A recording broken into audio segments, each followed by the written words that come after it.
bagi orang awam, mereka pasti berpikir serangan cyber itu akan menyerang perusahaan-perusahaan besar. Tapi justru peretas itu pinter. Mereka mencari korban yang justru itu tidak berpikir mereka akan menjadi korban. Alhasil kampus menjadi sasaran empuk bagi para peretas. Saya Rino Flaksono, hari ini telah ditemani oleh Cyber Security Consultant Mbak Vira yang akan menemani kita membahas topik pembahasan kita tentang seputar cyber security di kampus hari ini. Oke, Mbak Vira. Halo. Terima kasih udah datang lagi nih ke studio kita. Dengan senang hati. Ada pertanyaan menarik nih, Mbak. Apakah lembaga pendidikan itu membutuhkan keamanan cyber? Oke, apakah lembaga pendidikan butuh Ya, keamanan betul. ya? Karena kan memang mahasiswa itu kan bukan sasaran yang seksi bagi peretas. Mungkin juga dipikir nggak ada uangnya juga gitu, nggak ada manfaatnya. Bener nggak sih, Mbak? Tergantung dong, mau sasarannya apa nih? Sasaran nilai, data? Oh, Enggak, iya, kalau iya, misalnya iya. dilihat dari kampus itu justru seksi banget nih untuk hacker. Apalagi orang-orang yang mungkin gitu dari pihak eksternal maupun internal itu juga kan bisa jadi pelaku dong. Ya, Betul tidak? Jadi walaupun bisa dibilang walaupun hanya kampus atau institusi pendidikan, tentu saja itu jadi sasaran empuk dan appealing bagi hacker-hacker. Oke, nah di kampus kan biasanya juga mereka udah ada tim IT ya. Ya. Beberapa kampus mungkin udah ada tim IT. Nah, apakah hanya mereka aja yang butuh atau mahasiswa juga butuh, dosen juga butuh? Oke. Kalau kayak gitu pasti semua yang terhubung ke internet itu pasti butuh keamanan cyber. Apalagi sekarang aktivitas dari pendidikan atau kelas itu tidak hanya offline, Ya, tapi betul. juga online. Oke. Ya kan, kemudian nilai bisa diakses secara online, materi, kemudian juga data-data dari mahasiswa, mahasiswi, dosen dan stafnya juga tersimpan di internet gitu. Tentu saja itu semua orang membutuhkan keamanan cyber. Oke. Nah, gimana nih langkah-langkah yang tepat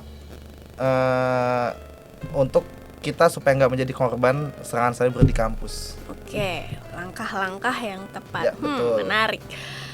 Untuk langkah-langkahnya yang pertama mahasiswanya dulu nih. Ya. Harus aware gitu ya, bahwa dia harus melindungi diri sendiri dan juga kampusnya dari serangan cyber. Jangan main asal berperilaku ke internet yang tidak aman, download dari sembarang tempat dan lain-lain di dalam kampus. Yang kedua justru dari kampusnya sendiri. Ketika dia menyediakan jaringan internet, pilih internet yang sudah atau jaringan internet atau provider yang sudah memiliki fitur perlindungan dalam cyber security-nya.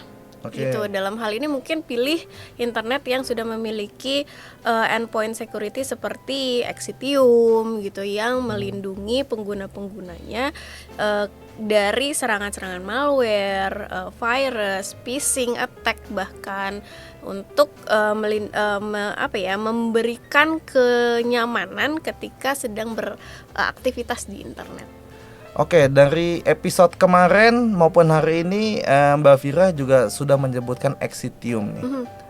Apa istimewanya Exitium?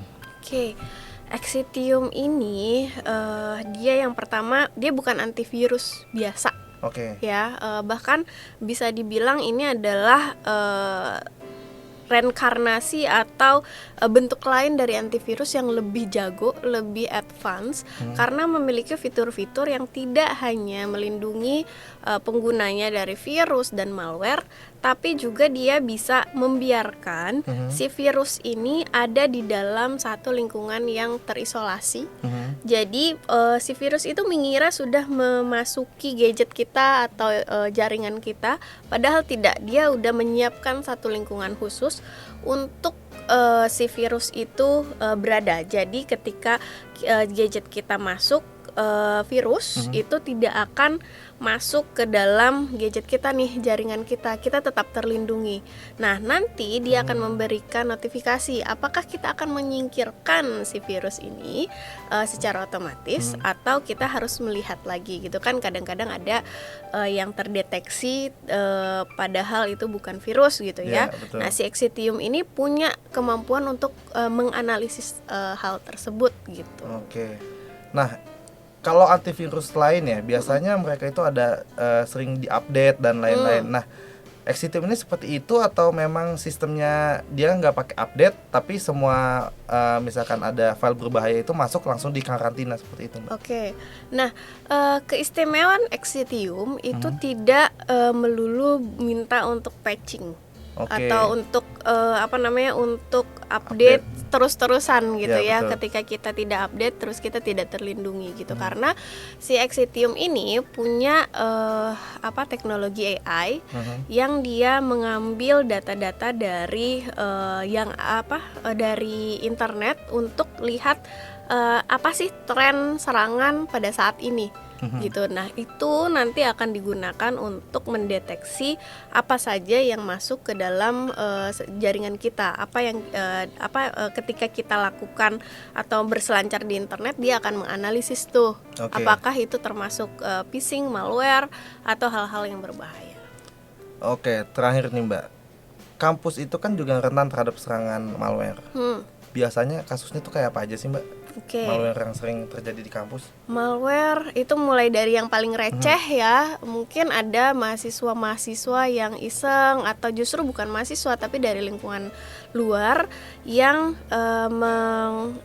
memasukkan virus atau worm sehingga materi-materi tidak bisa dibuka, ya kan? Nilai-nilai tidak dapat diakses atau yang harusnya saya dapat C jadi ganti jadi A gitu. Itu kayak mahasiswa kalau itu. Bisa jadi kan, atau data-datanya justru diambil. Oke. Ya, data-datanya diambil atau justru tidak bisa diakses dengan serangan semacam ransomware. Gitu. Itu juga bisa menjadi potensi gitu. Oke, terima kasih Mbak Vira sudah hadir di podcast Sama-sama. kita hari ini. Nah, dengar tuh pemirsa, di balik rasa percaya diri kita yang begitu tinggi, kalau kita tuh nggak akan menjadi korban dari serangan cyber gitu. Justru ternyata peretas itu pinter banget. Dia nyari korban yang nggak akan kepikiran kalau kita tuh akan menjadi korban gitu.